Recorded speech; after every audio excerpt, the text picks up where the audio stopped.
Lanjut lagi ke bagian 10. Sesi berapa? 12. Melihat Allah pada hari kiamat. Alhamdulillah wassalatu wassalamu ala Rasulillah wal alihi wasallam. Melihat Allah pada hari kiamat bagian ke-10. Namanya ru'yah. Bukan ruqyah. Ru'yah, hamzah. Ru'yah. Bukan ruqyah. Ruqyah, meruqyah. Ru'yah, melihat. Terus baca. Saya bacakan dulu. Wa ru'yatu haqqun li ahlil jannati bi ghairi ihatatin wala kaifiyatin kama nataqa bihi kitabu rabbina. Wujuhu yawma idzin nadhira ila rabbiha nadhira wa tafsiru ala ma aradallahu ta'ala wa alimahu wa kullu ma jaa fi dzalika min al-hadits sahih an Rasulillah sallallahu alaihi wasallam fa huwa kama qala wa ma'nahu ala ma arad. La nadkhuluhu fi dzalika muta'awwilina bi ara'ina wala mutawahhimina bi ahwa'ina. Fa innahu ma salima fi dinihi illa man sallama lillahi azza wa jalla wa li rasulih sallallahu alaihi wasallam wa radda ilman mashtabaha alaihi ila alimihi. Baca. 35. Melihat Allah adalah benar adanya bagi penduduk surga tanpa mampu meliputi Allah dan tanpa diketahui kaifiyah atau hakikat hal tersebut. Sebagaimana Rabb kita menyebutkannya dalam Al-Quran yang artinya wajah-wajah orang mukmin pada waktu itu berseri-seri. Mereka betul-betul melihat Rabb mereka. Pengertian sebenarnya adalah sebagaimana yang dikehendaki dan diketahui oleh Allah.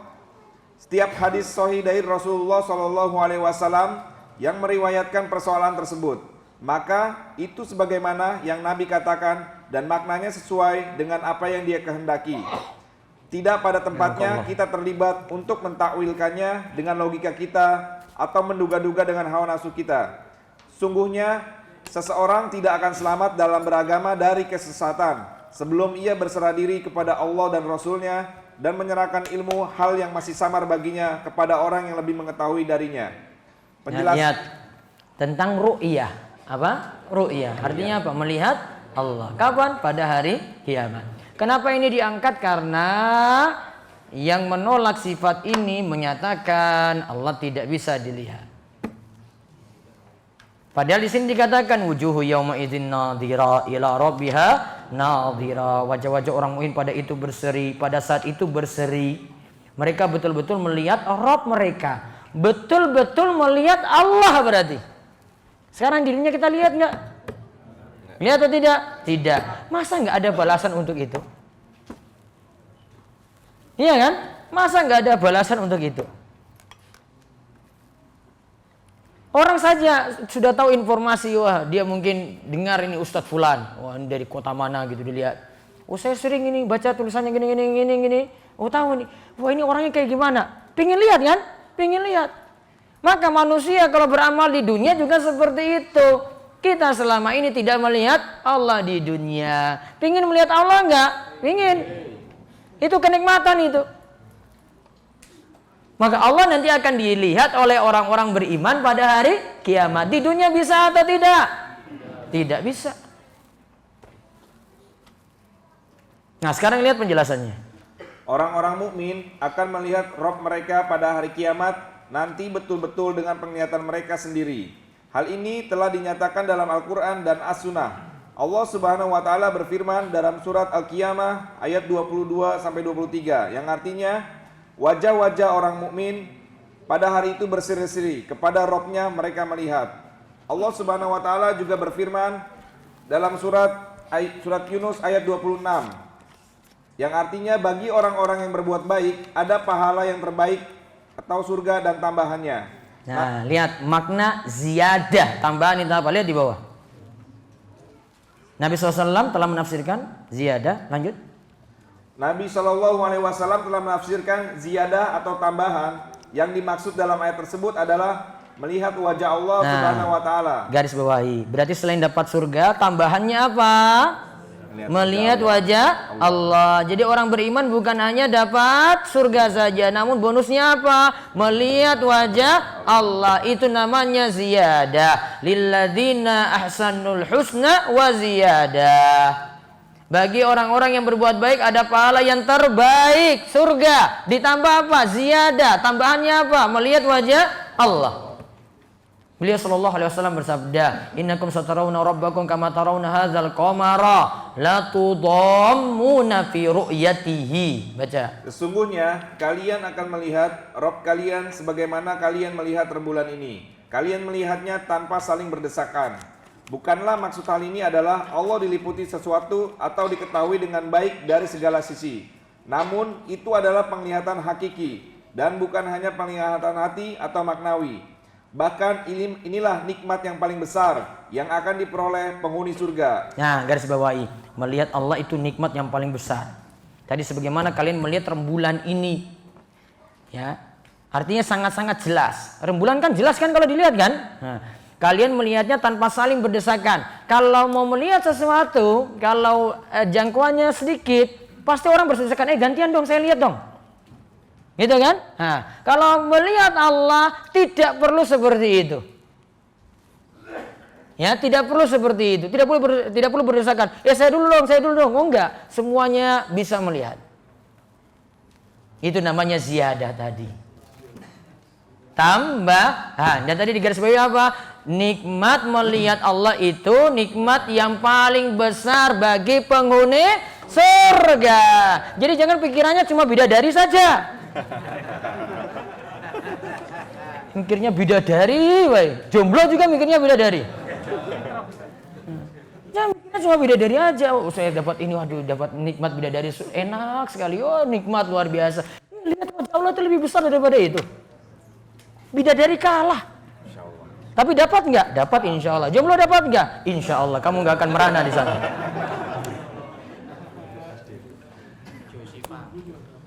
Yang penting mau masuk surga dulu itu. Jangan mikir, wah, iya saya nanti dapat bidadari itu sekian ya, masya Allah luar biasa. Nggak mikir amal untuk masuk situ dulu gitu loh. Mikir itu dulu. Jangan bayangkan, masya Allah kok bidadarinya ayu sekali diterangkan dalam hadis. Iya, membuat kita semangat. Namun lakukan usaha untuk dapat surga tadi. Terus hadis-hadis Nabi SAW. Hadis-hadis Nabi SAW yang menjelaskan hal ini amatlah banyak sampai derajat mutawatir. Nah, baca keterangan footnote mutawatir itu apa? Mutawatir secara bahasa berarti berturut-turut atau tatabu. Secara istilah hadis mutawatir adalah hadis yang diriwayatkan dari jalan yang sangat banyak sehingga mustahil untuk bersepakat dalam kedustaan. Karena mengingat banyak jumlahnya dan kesolehannya serta perbedaan tempat tinggal. Nah, lawannya itu hadis ahad. Berarti kalau hadis mutawatir jalurnya banyak, hadis ahad itu jalurnya sedikit. Bukan satu, sedikit. Karena ada yang 3, ada yang 2, ada yang 1. Ya, hadis mutawatir itu banyak. Nah, orang-orang Mu'tazilah, neo Mu'tazilah, HTI tadi itu. Nah, itu menganggap kalau hadis ahad tidak boleh dipakai dalam ranah akidah, nggak boleh. Harus akidah dengan hadis mutawatir. Mutawatir itu sedikit. Suruh belajar hadis dulu. Ya, mutawatir itu sedikit dibandingkan dengan ahad. Berarti akidah jadi sedikit dong gitu gara-gara itu. Ya. Dan yang bicara bukan pakar hadis. Iya toh, mana HTI jadi generasi pakar hadis mana? Ada? Enggak ada. Syekh Albani HTI? Enggak. Ada dari generasi mereka itu ada. Kelompok mereka ada yang keluar jadi ahli hadis ada? Enggak ada. Syekh Albani, wah bantah habis itu. Jadi mutawatir dipakai dalam hal akidah, ahad juga dipakai dalam hal akidah. Jalurnya banyak dipakai, jalurnya sedikit juga dipakai. Hadis innamal a'malu binniyat itu hadis ahad sejatinya. Innamal a'malu binniyat. Padahal itu masuk juga dalam pembahasan akidah. Kayak gini orang Mu'tazilah itu nggak tahu tuh kayak gini. Mereka bukan pakar hadis, bukan bidangnya. Kalau bukan bidangnya nggak usah ngomong. Gitu. Orang teknik nggak boleh ngomong masalah kedokteran. Iya kan? Kedokteran nggak boleh ngomong masalah teknik. Iya kan? Harus sesuai bidangnya dong. Orang teknik nggak boleh ngomong masalah kesehatan. Herbal nggak boleh. Ya kan? Nggak boleh jadi ahli herbal itu, mana itu ini buktinya? Pendidikanmu apa? Dia SH sarjana hukum kok jadi herbalis? Apa ininya? Hasilnya apa? Harus sesuai bidangnya dong. Kamu punya apa pakar belajar farmasi dari mana? Kok bisa langsung jadi ujung-ujung itu pakar herbal gitu? Gampang bidang. Kok kamu tiba-tiba bahas imunisasi, kenapa? Lulusan apa? SH. Ngapain bahas imunisasi? Nyambung di mana? Pelajari hukumnya? Enggak, bukan bidangnya. Ini ada di sini. Gampang. Loh, kamu bidangnya baru. Enggak usah utak-atik ini. Yang utak-atik farmasi itu, paham itu? Baru ikut kursus herbal 1 minggu, pulang-pulang sudah jadi pakar herbal. Ngapain? Larang susu sapi lagi, bilang untuk anak sapi. Wah, nggak terima saya itu. Susu sapi untuk anak sapi gimana coba? Logika dari mana? Dari dulu, masalahnya saya tersinggung dengan kalimat ini nih, coba. Dari kecil saya minum susu sapi loh itu, dari kecil. Nggak terima saya. Saya belum kasih keluar riwayat-riwayat nanti ini. Ya, belum kasih keluar riwayat Ahmad macam-macam, belum saya kasih keluar susu sapi semua nanti. Mungkin tambah emosi aja dengarnya. Ini apaan susu sapi untuk anak sapi? Mana? Perkataan kayak begini seolah-olah mengharamkan susu sapi kan? Bukan bidangmu, nggak usah ngomong. Cukup berhenti sampai situ saja. Kau usah ngomong masalah ini. Ya, pakai dalil dong ngomongnya.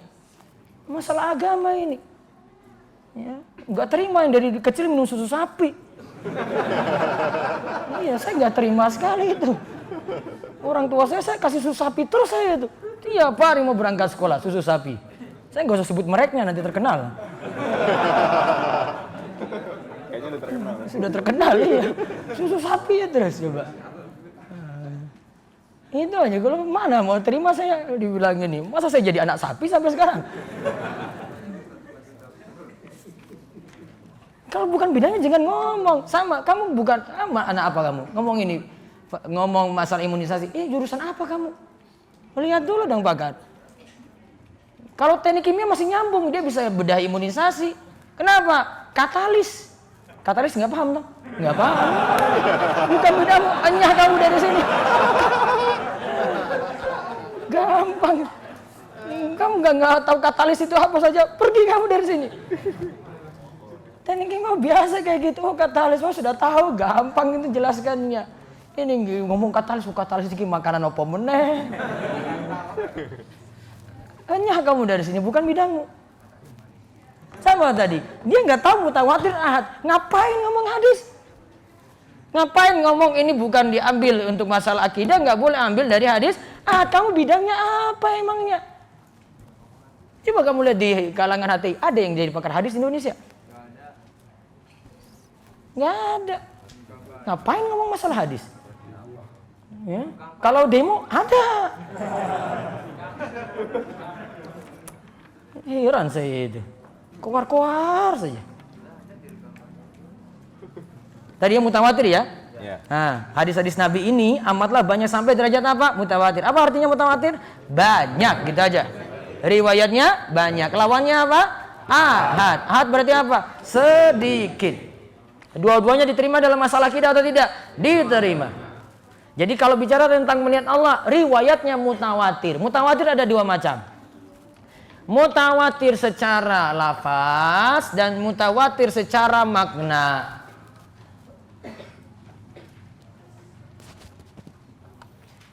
Secara lafaz riwayatnya banyak sekali. Nah itu.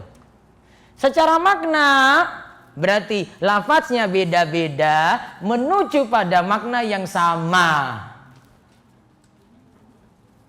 Lafaznya beda-beda menuju makna yang sama. Contoh, siksa kubur. Apa dalil siksa kubur? 1.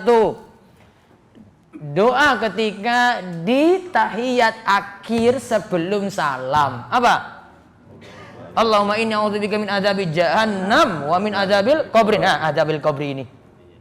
Ada siksa kubur enggak? Ada. 1. Yang kedua, dalil yang menyatakan ya ancaman untuk yang kencing terbuka dilihat orang banyak, tidak tertutup, atau tidak bersuci dengan baik, ancamannya apa? Siksa kubur. Nabi SAW melewat 2 kubur, salah satunya itu gara-gara kencing. Semuanya 2 hadis ini punya maksud sama apa kalau gitu kesimpulannya? Siksa kubur ada.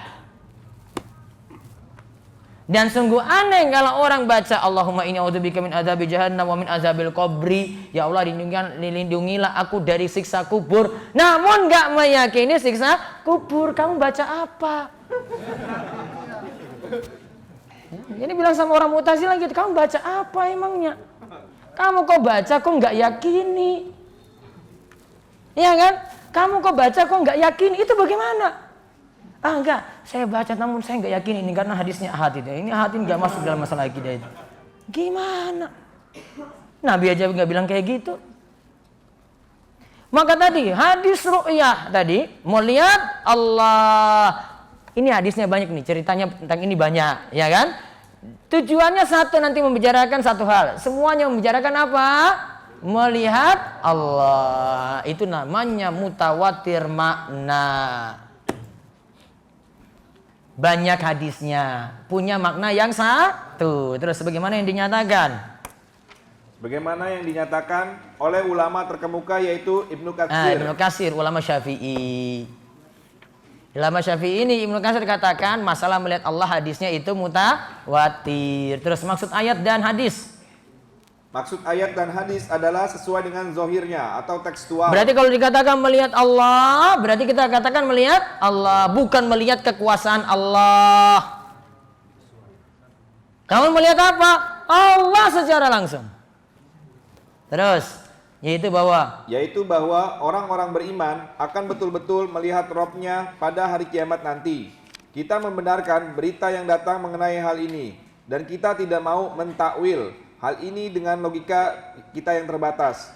Kita tidak mau pula menduga-duga dengan nafsu kita yang dapat menyelisihi hakikatnya. Apabila seseorang menginginkan keselamatan dari berbagai kesesatan dan penyimpangan, maka hendaklah dia pasrah kepada berita yang Allah dan Rasulnya kabarkan. Apabila perkara tersebut masih samar, maka hendaklah dia mengembalikannya kepada Rabb penciptanya. Sebagaimana Allah Subhanahu wa taala berfirman, adapun orang-orang yang dalam hatinya condong kepada kesesatan, maka mereka mengikuti sebagian ayat-ayat yang mutasyabihat, yang masih samar, daripadanya untuk menimbulkan fitnah, untuk mencari-cari takwilnya. Padahal tidak ada yang mengetahui takwilnya melainkan Allah. Dan orang-orang yang mendalam ilmunya berkata, kami beriman kepada ayat-ayat yang mutasyabihat, semuanya itu dari sisi Rabb kami, dan tidak dapat mengambil pelajaran daripadanya melainkan orang-orang yang berakal. Nah, lihat ayat ini surat apa tadi? Ali Imran ayat 7 menerangkan tentang orang-orang yang yakin itu kalau lihat dalil kayak gini sudah saya yakini. Enggak ditakwil, enggak diselewengkan maknanya. Tadi takwilnya bentuknya gimana? Takwil itu selewengkan ya. Melihat Allah, dikatakan apa? Melihat kekuasaan Allah. Kayak kemarin kita bahas wajah Allah, di takwil apa? Zat Allah. Itu namanya ubah. Saya bilang misalnya, ya, saya katakan misalnya, ya, contoh, Pak Kepala Desa hadir di Darussholihin. Kalimatnya jelas siapa yang datang? Pak Kepala Desa. Bukan maksudnya adalah ya carik desanya, sekretaris desanya, bukan. Gak usah dibawa ke makna lain kan. Oh, kalau saya bilang kepala desa datang, berarti yang datang siapa? Kepala desa. Sudah. Gak boleh bawa ke makna lain. Oh, gak ada dalil kok. Saya bilang Pak Yoyo duduk di situ. Yang duduk siapa? Nah, gak ada orang lain kan? Enggak diwakili. Bukan HP-nya yang ditaruh di situ, bukan. Pak Yoyo ada. Maknanya jelas kan? Maka nggak boleh diubah kecuali ada dalil. Oh, Pak Yoyo ke belakang sebentar. Oh, HP-nya yang ada di kursi. Nah, gitu. Berarti pergi, ubah kalimatnya. Namun kalimatnya kalau sudah bilang Pak Yoyo duduk di situ berarti apa? Jelas kalimatnya. Nggak boleh diubah-ubah. Kita maknai sesuatu itu yang kita tangkap langsung. Kalau disebut melihat Allah berarti kita yakinnya apa? Melihat Allah. Nggak usah diubah-ubah. Memaknai nama dan sifat Allah kayak gitu, apa adanya. Gak perlu diubah. Karena di sini katakan fa amal ladzina fi qulubihim zaygun fayattabi'una ma tashabaha minhu ibtigha'al fitnah wa ibtigha'a ta'wilih wa ma ya'lamu ta'wilahu illallah wa rasikhuna fil ilmi yaquluna amanna bihi kullun min indi rabbina wa ma yadhakkaru illa ulul albab. Adapun orang-orang yang dalam hatinya condong kepada kesesatan dari Mu'tazilah macam-macam itu ya, maka mereka mengikuti sebagian ayat-ayat yang mutasyabihat, ayatnya masih samar. Daripadanya untuk menimbulkan fitnah, untuk mencari-cari takwilnya. Padahal tidak ada yang mengetahui takwilnya melainkan Allah. Kalau Allah nggak beritahu, sudah maknai apa adanya. Dan orang-orang yang mendalam ilmunya berkata kami beriman kepada yang mutasyabihat. Yang mutasyabihat juga mereka imani. Semuanya itu dari sisi Rabb kami. Mungkin yang ini saya belum bisa telusuri, saya masih samar. Saya harus bedah lagi tafsirnya. Dan tidak dapat mengambil pelajaran daripadanya melainkan orang-orang yang berakal. Lanjut lagi, pasrah pada dalil. 36. Sesungguhnya Islam tidaklah bisa tegak kecuali jika berpijak pada pondasi penyerahan diri dan kepasrahan kepada Allah. Barang siapa yang mencoba mengetahui hal-hal yang tidak boleh diketahui, pemahamannya tidak puas dengan hanya sekedar pasrah, maka keinginannya itu akan menutup jalan baginya untuk memurnikan tauhid dan ilmu yang jernih serta iman yang benar. Maka jadilah dia orang yang terombang-ambing atau ragu-ragu antara keimanan dan kekufuran, antara yakin dan mendustakan, antara mengakui dan mengingkari. Hatinya akan selalu merasa was-was dan bimbang. Dia bukanlah orang beriman lagi percaya dan bukan pula orang yang menentang lagi mendustakan. Nah lihat, wala tasbutu qadamul Islam illa ala dhahri taslim wal istislam kaman rama ilma ma khujra anhu ilmuhu wa lam yakna bi taslimi fahmuhu hajabahu maramuhu an khalisit tauhid wa safil ma'rifah wa sahihil iman fayatazabzabu bainal kufri wal iman wa tasdiq wa takdzib wal iqrar wal inkar muwaswisan ta'ihan syakkan la mu'minan musaddiqan la wala jahidan mukadziban. Sesungguhnya Islam tidaklah bisa tegak kecuali jika berpijak pada pondasi penyerahan diri dan pasrah kepada Allah. Berarti kalau kita memahami dalil-dalil melihat Allah, pasrah saja, terima saja, taslim. Taslim itu apa? Terima. Barang siapa yang mencoba mengetahui hal-hal yang tidak boleh diketahui, pemahamannya tidak puas dengan hanya sekadar pasrah, maka keinginannya itu akan menutup jalan baginya untuk memurnikan tauhid dan ilmu yang jernih serta iman yang benar. Maka iman yang benar itu kalau pasrah pada dalil, terima saja apa adanya. Ini bilang halal ya katakan itu halal, bilang haram ya itu katakan haram, sudah. Maka jadilah dia orang yang terombang-ambing, ragu-ragu antara keimanan dan kekufuran, antara yakin dan mendustakan, antara mengakui dan mengingkari. Hatinya akan selalu merasa was-was dan bimbang. Dia bukanlah orang beriman lagi percaya dan bukan pula orang yang menentang lagi mendustakan. Kosakata Roma artinya mencari, hudhiru artinya terlarang, hajabahu maramuhu menghalangi maksudnya, faitazabzabu terbolak-balik, terombang-ambing atau ragu. Nah, sekarang penjelasan. Hanyalah orang yang menerima nas atau dalil tegas dari Al-Quran dan As-Sunnah dengan pasrah yang bisa mengokohkan hakikat Islam yang sebenarnya, yaitu pasrah atau berserah diri kepada keduanya dengan percaya dan patuh, tidak menentangnya dengan hawa dan syubhat kerancuan, tidak pula menentangnya dengan logika, akal ataupun kias atau analogi. Apabila manusia ingin mengetahui hal-hal yang tidak mungkin diperolehnya karena Allah Subhanahu wa taala tidak jelaskan bagi makhluknya yang berkaitan dengan Allah Subhanahu wa taala hikmah dan ketetapannya, tidak pula akal dan pemahamannya merasa puas dengan pasrah kepada keinginan Allah Subhanahu wa taala dan Rasulnya sallallahu alaihi wasallam dan tunduk kepada keinginan keduanya, maka dia dengan keinginannya ini tidak akan untuk memperoleh tauhid yang murni sesuai dengan hakikatnya, juga tidak akan mengenal Allah Subhanahu wa taala dengan jernih atau murni. Demikian pula tidak akan memiliki keimanan yang benar yang dibangun di atas kejujuran dan ketundukan, penerimaan dan kepatuhan, pasrah dan berserah diri. Orang semacam ini akan terombang-ambing menjadi bimbang antara sikap percaya dan mendustakan, beriman terhadap berita syar'i dan mengkufurinya, mengakui berita syar'i atau mengingkarinya, Orang seperti ini juga akan dipenuhi dengan rasa was-was, keraguan-raguan, imajinasi yang rusak, dan pikiran yang serba kacau yang tidak stabil. Orang semacam ini bukanlah orang mukmin yang membenarkan lagi memiliki kesempurnaan iman, dan bukanlah orang yang betul-betul menentang dan mengingkari. Sesungguhnya hakikat keimanan adalah membenarkan dan berserah diri atau pasrah, bahkan terhadap perkara-perkara yang belum jelas hikmahnya. Nah, garis bawah itu, sungguhnya hakikat keimanan adalah membenarkan dan berserah diri, pasrah, taslim, bahkan terhadap perkara-perkara yang belum jelas hikmahnya.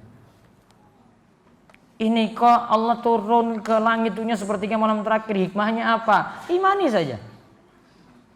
Ya, sifat-sifat kayak gini diimani. Terkadang akal tidak mengetahui hakikatnya, sehingga kita harus merasa cukup dengan berita dari Allah Subhanahu wa taala dan Rasulnya sallallahu alaihi wasallam. Nah, terus tidak boleh ragu dalam hal melihat Allah. Ditegaskan lagi, wala yasul imanu birru'ya li ahli dari Islam liman itabaraha minhum biwahmin au ta'awwalaha bifahmin. Iskana ta'wilu ru'yati wa ta'wilu kulli ma'nan yudhafu ila rububiyyati bitarki ta'wili wa luzuma taslimi wa alaihi dinul muslimina wa man lam yatawaqqan nafya wa tashbiha zalla wa lam yusibit tanziya fa inna rabbana jalla wa ala mausufun bi sifatil wahdaniyah ma'nutun man'utun binu'util fardaniyah laisa fi ma'nahu ahadun minal bariyah. Baca artinya. 37. Tidaklah benar keimanan seseorang yang meyakini bahwa penghuni surga akan memandang Rabb mereka, yang keyakinan tersebut semata-mata dibangun di atas praduga atau dengan mentakwil menggunakan pemikirannya sendiri. Karena penafsiran ru'yah atau melihat Allah itu dan juga penafsiran segala pengertian yang disandarkan kepada sifat rububiyah haruslah dengan tanpa mentakwil dan bersikap pasrah. Itulah sandaran din atau keyakinan kaum muslimin. Barang siapa tidak menghindari penafian sifat Allah dan merupakannya dengan makhluknya, dia akan tergelincir dan tak akan dapat mensucikan Allah dengan benar. Sesungguhnya Allah yang maha tinggi lagi maha mulia, tersifati dengan sifat wahdaniyah atau maha tunggal, tersifati dengan sifat fardaniyah, kemahaesaan. Tak seorang pun dari hambanya yang dapat menyamai sifat-sifat tersebut. Nah, kosakata yatawakko menghindari, menjauhi, zalla tergelincir dan keliru. Sekarang baca penjelasannya. Jadi sebenarnya pembahasan ini masih membahas kita harus meyakini melihat Allah. Beliau teruskan lagi. Tidaklah benar beriman mengenai ru'yah melihat Allah Subhanahu wa taala bagi kaum muslimin yang mentakwil atau memalingkan makna ru'yah dengan pemahaman semata atau ragu dalam mengimani hal tersebut secara hakiki, atau menyangka bahwa dirinya dapat mengetahui kaifiyah atau bentuk ru'yah tersebut. Perbuatan semacam ini termasuk kekeliruan dan tidak beriman terhadap ru'yah dengan sebenarnya, karena ru'yah tidak diketahui hakikatnya dan kaifiyahnya atau bentuknya kecuali oleh Allah Subhanahu wa taala.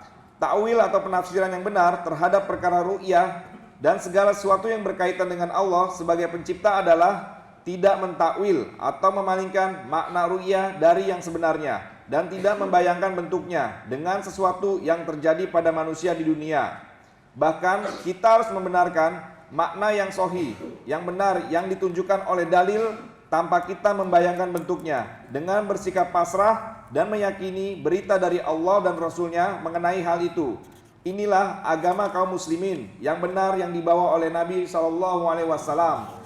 Oleh karena itu, wajib bagi setiap muslim mewaspadai dua perkara, yaitu pertama, menafikan atau meniadakan apa yang Allah sifatkan bagi dirinya, menentang dan mentahrif atau memalingkan makna dari makna sebenarnya yang diinginkan. Kedua, melakukan tasbih atau penyerupaan, yaitu menyerupakan Allah sebagai pencipta dengan makhluk dalam segala hal yang berkaitan dengannya, baik dalam zat, perbuatan, nama dan sifatnya. Kedua hal ini telah tercakup dalam firman Allah Subhanahu wa taala dalam surat Asy-Syura ayat 11. Nah, ayat ini terulang lagi, laisa kamitslihi syai'un wa huwas samiul basir. Tidak ada sesuatu pun yang semisal dengan Allah, dan dialah yang maha mendengar dan maha melihat. Nah, lihat tadi di garis bawahi, kaum muslimin harus menghindari dua perkara, yaitu satu, menafikan atau meniadakan, dua, tasbih. Artinya nama dan sifat Allah tidak boleh ditolak. Nama dan sifat Allah tidak boleh ditolak. Dan yang kedua, tidak boleh diserupakan dengan makhluk. Terus bagian pertama ayat di atas adalah Bagian pertama ayat di atas adalah menafikan atau meniadakan adanya tasbih atau keserupaan Allah dengan makhluknya. Sedangkan bagian kedua ayat di atas berisi menetapkan bahwa Allah memiliki sifat. Maka ayat di atas mencakup at-tanzih atau meniadakan keserupaan Allah dengan makhluknya, dan al-isbat atau menetapkan sifat baginya. Barang siapa tidak menjauhkan diri dari dua perkara, yaitu nafi atau meniadakan sifat Allah, dan tasbih menyerupakan sifat Allah dengan makhluknya, maka berarti dia telah tergelincir dan keliru dalam masalah akidah. Sikap yang benar adalah mensucikan Allah dari sekutu yang semisal dengannya, dari tandingan dan yang setara dengannya. Demikian karena Allah Subhanahu wa taala disifati dengan segala sifat wahdaniyah atau keesaan, baik dalam zat, perbuatan, nama dan sifatnya, serta dalam penciptaan dan perintahnya. Allah disifati demikian karena sifat fardaniyahnya atau keesaannya dalam seluruh perkara tersebut. Dialah yang Maha Esa, tempat bergantung segala sesuatu yang tidak memiliki sekutu, dan tidak ada yang semisal dengannya. Tidak ada pula makhluk yang serupa dengannya, baik dalam zat, perbuatan, nama dan sifatnya. Nah, lihat kesimpulannya yang bagian yang ini tidak boleh ragu dalam hal melihat Allah. Kita tidak boleh samakan dengan makhluk. Satu lagi pembahasan terakhir, Allah tidak terkungkungi arah. Menurut Imam At-Tahawi, kalau saya kalimatnya ini yang bagian bold hitam ini, kalau saya tulis menurut Imam At-Tahawi berarti ini pendapat Imam At-Tahawi, belum tentu disetujui ulama lainnya. Ini kalau ada kalimat saya di dalam buku, ya menurut Imam At-Tahawi berarti itu pendapat Imam At-Tahawi. Nah, nanti ada kekeliruan di sini. Dibaca dulu. Wa ta'ala 'anil hududi wal ghayati wal arkani wal a'dha'i wal adawati la tahwihil jihatu sittu kasail mubtada'ati. Baca. Maha suci dirinya dari batas-batas dan dimensi makhluk, juga dari unsur atau elemen, bagian tubuh dan perangkat. Dia tidak terkungkungi oleh 6 penjuru arah seperti yang mengungkung makhluk ciptaannya. Ta'ala tersucikan darinya. Al-hudud itu batasan sesuatu, jamak dari haddun. Terus mubtada'at yang baru diciptakan, berarti dari kata bid'ah. Bid'ah itu artinya apa? Sesuatu yang baru. Penjelasan.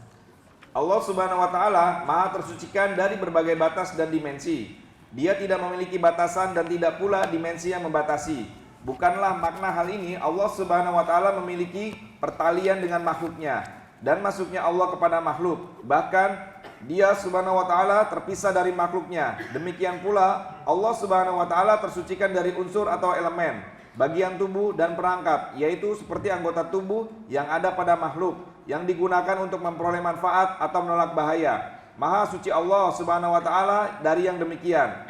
Kita tetap menetapkan bagi Allah nama dan sifat sebagaimana yang disebutkan dalam Al-Qur'an. Akan tetapi, kita mengatakan bahwa sifat tersebut memiliki hakikat. Kita tetap memahami makna sifat tersebut dan kita menetapkan hal tersebut bagi Allah Subhanahu wa taala sesuai bentuk yang layak baginya. Akan tetapi kita tidak mengatakan mengenai kaifiyah atau bentuk sifat Allah tersebut. Nah, menyatakan kaifiyah atau bentuk nggak boleh, karena Allah tidak jelaskan. Wajah Allah kita tetapkan kan? Wajah Allah bagaimana? Itu namanya menyebut kaifiyah, bentuk. Bentuknya dijelaskan nggak? Tidak, maka nggak usah diperinci. Terus sebagaimana pula Allah tidak terkungkung dengan 6 jihah atau arah. Bahkan Allah tersucikan dari hal ini. Hendaklah tidak dipahami bahwa jihah atau arah ditiadakan secara mutlak. Tetapi yang harus dipahami dengan benar bahwa Allah berada dari satu arah, yaitu di atas. Dia berada di atas seluruh makhluknya. Nah, maka pernyataan Allah itu tidak terkungkung dengan 6 jihah, ada sisi satu yang lemah di situ. Apa? Allah tetap kita katakan di atas sana. Seakan-akan penetapan Imam Tahawi ini meniadakan sifat ketinggian Allah di atas sana. Ya, itu masalahnya. Karena dia kan arah ini enggak ditetapkan sama sekali. Berarti menafikan dari kalimat ini aja ya, menafikan Allah maha tinggi di atas sana. Maka di atas tetap ditetapkan. Terus yang dimaksudkan di sini adalah bahwa Allah Subhanahu wa taala tidak terkungkung dan tidak diliputi oleh arah sebagaimana yang terdapat pada makhluk. Nah, namun kalau maksudnya arah yang ada pada makhluk terkungkung dengan arah nggak boleh. Karena tidak boleh Allah itu terkungkung oleh makhluk. Berarti di dalam suatu makhluk nggak boleh. Yang boleh kita katakan apa? Allah di atas sana, maha tinggi di atas sana. Terus lebih baik penulis, nah ini saran dari Dr. Muhammad Al-Khumais. Lebih baik penulis At-Tahawi, semoga Allah senantiasa merahmati beliau. Nah, mau kritik doakan dulu. Kalau kita kritik langsung dasar nih memang nggak paham apa, oh sudah disikat habis. Ini kritik gimana? Semoga Allah senantiasa merahmati beliau. Enak tak? Oh enak, kita baca seterusnya sudah enak ini. Ya Allah kayak gini dikritik aja, tetap doa. Kalau kita boro-boro doakan. Ya gaspol pokoknya. Ente pokoknya ahlu bid'ah aja gitu ya. Sudah selesai itu. Ini enggak. Terus, tidak menyebutkan istilah ahli kalam. Lebih baik penulis. Terus, tidak menyebutkan istilah ahli kalam. Walaupun kami ketahui secara yakin bahwa beliau tidak memaksudkan seperti yang dipahami ahli kalam. Nah, husnuzon lagi kan? Iya, saya yakin dia tidak memaksudkan perkataan ahli kalam di sini. Masya Allah, husnuzon lagi ini. Maka kalau temukan kesalahan, bawa dulu ke sisi yang baik dulu. Bukan langsung suuzon. Gitu, jadi pada orang itu kayak gitu dulu, husnuzon. Jangan apa-apa suuzon gitu.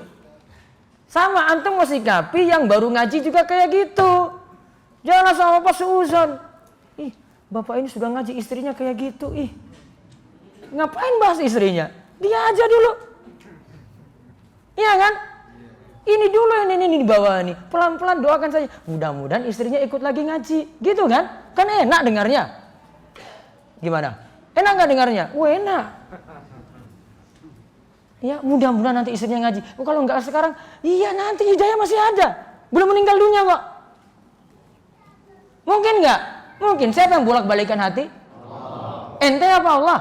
Nah, sudah Allah bolak-balikan hati sebentar lagi. Hidayah masuk nanti. Bisa jadi dari istrinya dulu. Istrinya cerewetin suaminya. Ya, mas ini gimana sih masa nggak ke masjid? Besok lagi masa ini nggak ke masjid? Besok lagi kayak gitu lagi. Akhirnya berangkat. Kan istri-istri ada kayak gitu. Betul nggak bapak-bapak? Oh, ini jomblo kabeh rasa jalan.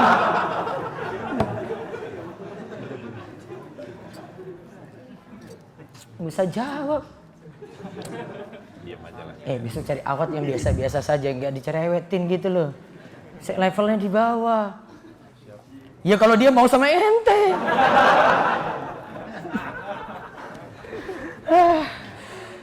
Kok saya panas terus kalau lihat jomblo ini ya.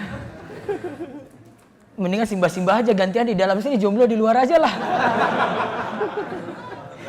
Maksudnya simbah-simbah itu punya kesusahan kalau dalam ruangan itu. Nggak boleh kena AC. Makanya mereka semua di sana itu komplotan, satu komplotan. Kasihan, ya Allah, masuk angin kalau kena AC itu. Aduh, sakit tenan ya, mbah.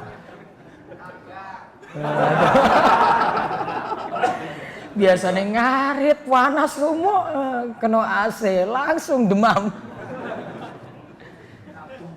Ora apa-apa, sabar Mbah. Terus karena beliau secara tegas menetapkan sifat ulu, ketinggian bagi Allah dan al-wajh. Nah, kan Imam Tahawi sudah tetapkan sifat ulu, maha tinggi kan tadi kan? Sudah. Juga wajah Allah sudah tetapkan atau belum? Sudah. Nah, berarti kita harus susun untuk kalimat ini, bawa ke kalam yang lain, kalimat yang lain. Bagus. Enak dengarnya. Kalau kita langsung seuzon itu, pokoknya disikat aja lah ini, mumpung ini tak bully habis ya. Kalau bully langsung kalau kita itu, apalagi di medsos itu, oh tahu ini salah, wes diserap, habis. Gaspol meneh.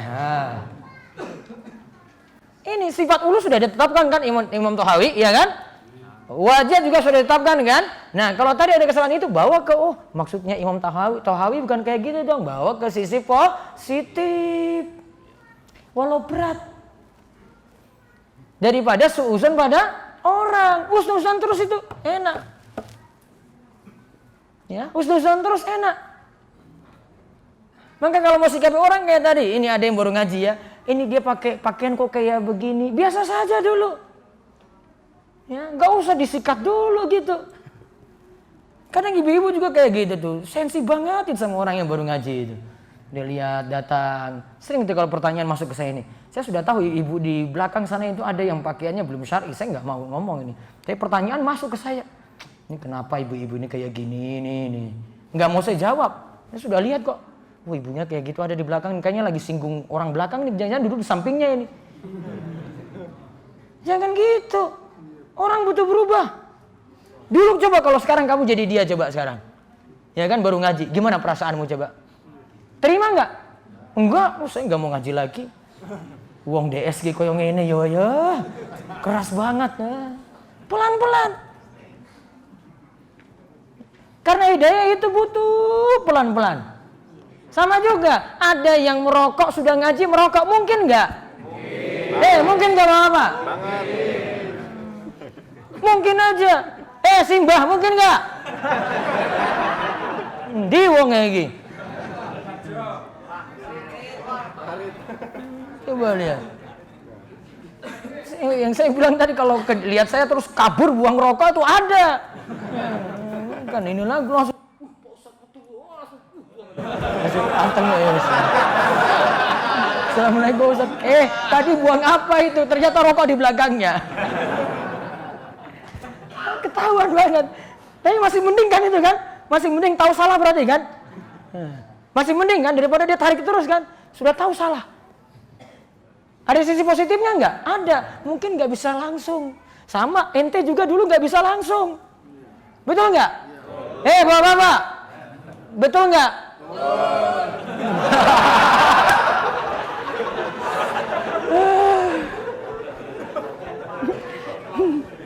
Pelan-pelan.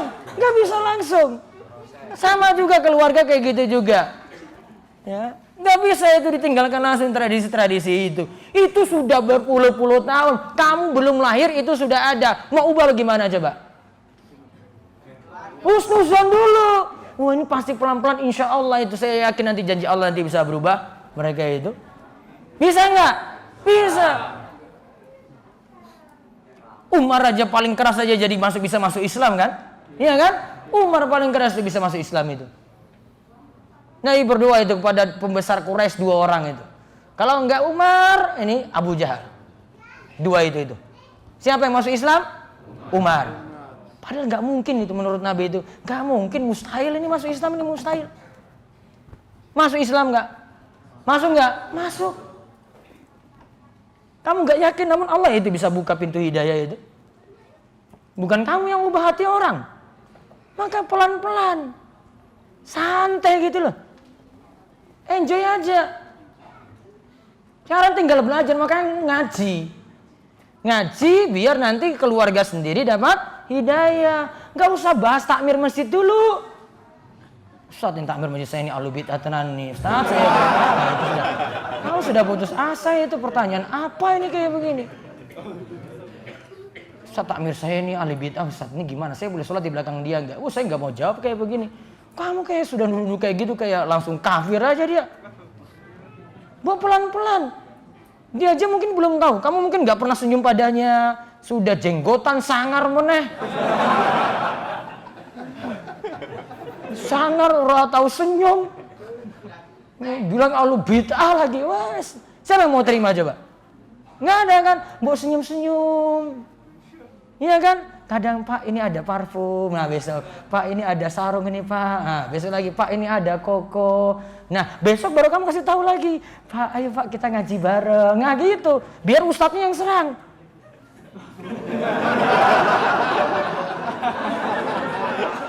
Pelan-pelan enjoy aja gitu loh. Kamu sudah seuzon duluan ahli bid'ah dia itu, gimana? Baru tradisi ubah pelan-pelan, nggak bisa langsung gitu. Ya, di mana-mana tuh kayak gitu. Kalau kamu nggak mau ikut ya sudah nggak usah ikut. Mau ubah langsung nggak bisa, pelan sekali. Sama ini di lingkungan ini nih dulu, wah bukan ini lagi. Saya ngulang ngaji di sini malah ini murid-muridku kok ini pada cari BC-an. Tahu BC-an tadi apa? Nasi kotak. Nah, itu karena yasinan. Percuma saya ngajar yasin kayak begini. Wah, marah-marah saya awalnya. Nggak terima. Dan pelan-pelan hidayah ada. Ya, hidayah ada. Mereka berubah pelan-pelan. Ya, Hidayah itu berubah pelan-pelan itu mereka. Ya, pembesarnya dulu dapat hidayah. Nanti tahu sendiri pembesarnya siapa.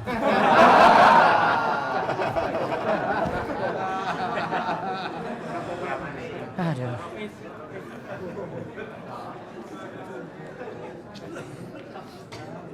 Hah? Wis dijelek kayak paling iku gini.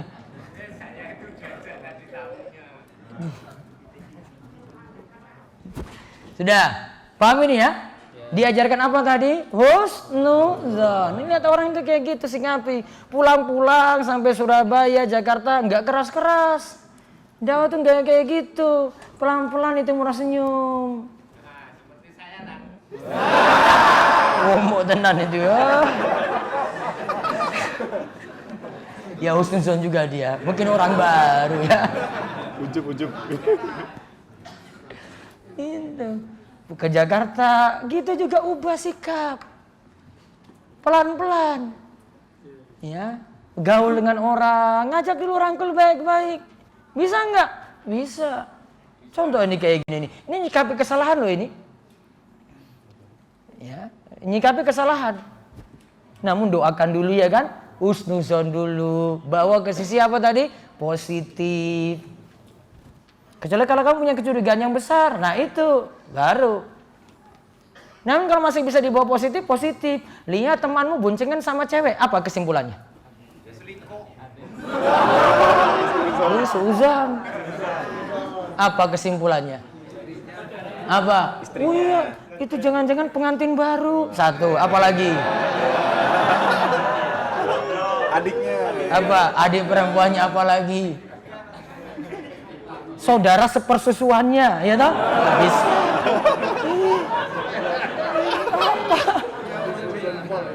Apalagi? Istri keduanya. Istri keduanya.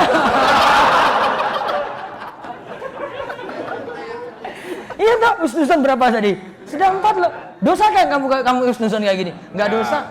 Sudah dia ya nak ngaji kok masa saya seuzon sama dia. Sisi positif 4 pahala berarti kan? 4 pahala. Walaupun ternyata salah. Kan urusan dia dengan Allah. Iya kan? Urusan itu nanti dengan Allah kan kalau dia salah kan? Paham ini? Nah, terus mazhab Ahlussunnah. Tadi di atas sudah ya? Maka lebih baik istilah ahli kalam seperti ini. Maka lebih baik istilah ahli kalam seperti ini dijauhi atau dihindari, walaupun hanya sekali. Karena perkataan semacam ini mengandung ihtimal, yaitu kemungkinan benar dan salah. Nah, maka disarankan apa? Baiknya istilah ahli kalam itu dihindari. Ya, dia cuma kasih saran kan? Ya, dia kasih saran. Terus, mazhab Ahlussunnah. Mazhab Ahlussunnah dalam perkataan semacam ini adalah menghukuminya setelah dirinci. Jadi perkataan maha suci dirinya dari batas-batas dan dimensi makhluk. Jika yang dimaksudkan bahwa Allah Subhanahu wa taala tidak dibatasi dengan sesuatu sebagaimana makhluk, ini adalah perkataan yang benar. Lihat, yang pertama, ini benar ya. Allah itu tidak dibatasi dimensi sesuatu. Ini pena ini dikelilingi nih dalam kotak nih, atas bawah ya kan. Nah ini nggak boleh nih katakan pada Allah seperti ini, nggak boleh. Ya, dikungkung arah. Berarti dikungkung apa? Makhluk. Dikelilingi makhluk. Oh nggak boleh bagi Allah. Namanya Allah dibatasi. Boleh nggak? Oh nggak boleh, salah. Terus lanjut. Adapun jika yang dimaksudkan bahwa Allah Subhanahu wa taala tidak berada di atas, maka ini adalah pendapat yang batil atau salah. Karena ini berarti telah menafikan atau meniadakan sifat ulu, yaitu ketinggian Allah di atas makhluknya. Nah, berarti ada dibawa ke sisi positifnya, ada di bawah sisi negatifnya. Nah, ini bawahnya kayak gitu. Oh, dirinci. Kalau yang dimaksudkan itu Allah dikungkung arah, boleh atau tidak? Tidak boleh. Yang boleh kita nyatakan Allah di atas seluruh makhluk. Kalau di atas seluruh makhluk berarti tidak dikungkung, tidak dikelilingi, tidak diliputi arah. Kalau dibatasi nggak boleh. Ini dibatasi nih kalau pena ini ya, dibatasi. Gerak gimana ini? Cuma sebatas itu kan? Maka itu makhluk. Allah nggak boleh. Itu namanya menyamakan Allah dengan makhluk. Lanjut lagi, pada perkataan. Pada perkataan, Allah tersucikan dari unsur atau elemen dan bagian tubuh. Apabila yang dimaksudkan bahwa sifat Allah seperti wajah, kedua tangan, penglihatan tidak menyerupai bentuk, dan sifat yang ada pada makhluk, maka ini adalah benar atau hak. Namun, apabila yang dimaksudkan bahwa Allah tidak memiliki wajah, kedua tangan, ini adalah suatu kebatilan. Nah, karena kita tetapkan Allah memiliki wajah, tangan memiliki, namun tidak sama dengan makhluk. Terus begitu pula. Begitu pula dengan perkataan, Allah tidak terkungkungi oleh 6 penjuru arah, seperti yang mengungkungi makhluk ciptaannya. Apabila yang dimaksudkan bahwa Allah Subhanahu wa Ta'ala tidak berada pada salah satu arah, tidak di atas atau bawah, di sisi kanan atau kiri, tidak pula di belakang atau depan, maka ini termasuk perkataan yang batil. Karena sifat semacam ini adalah sifat yang tidak ada, bahkan mustahil ada. Perkataan semacam ini termasuk kekufuran, berarti telah menafikan atau meniadakan perkataan Allah Subhanahu wa Ta'ala, bahkan meniadakan wujud Allah Subhanahu wa Nah, Ta'ala. tadi apa kalimatnya? Allah tidak di salah satu arah, berarti tidak di atas, tidak di bawah, tidak di kanan, tidak di kiri, tidak di depan, tidak di belakang. Oh, ini nggak boleh juga. Ya, berarti seakan-akan Allah tidak ada.